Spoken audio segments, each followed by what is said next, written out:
Assalamualaikum. Hari ini Amir dan juga bersama dengan saudara Hafiz lah. Kami datang ke kebun pengguna di Cenor. Cik boleh kenalkan diri?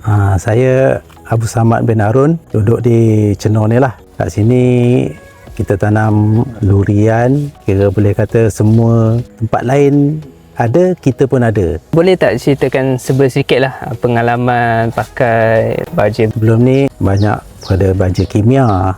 Jadi bila baja kimia macam 15 tu. Jadi bila kita pakai, memanglah pokok masa tu dia tak ada buah lagi. Memang untuk subur, tahan semualah.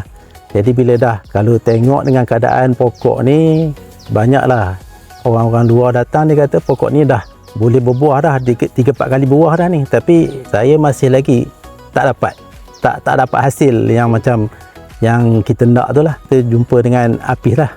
Jadi dia perkenalkan baja Black Wizard ni. Jadi start pada saya pakai tu tahun lepas dah boleh merasa dah.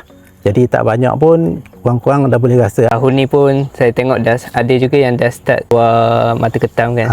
Jadi kita doakan lah semoga tahun ni pun boleh berbuah lebat jugalah. InsyaAllah macam tu. Itulah sikit perkongsian daripada pengguna Fastgrow di Cenor di sekitar Cenor. Boleh dapatkan dengan saudara Hafiz lah. Yang mana berminat nak menggunakan baja Black Wizard, boleh datang ke saya punya kedai Lentera Enterprise Sempan Cenor.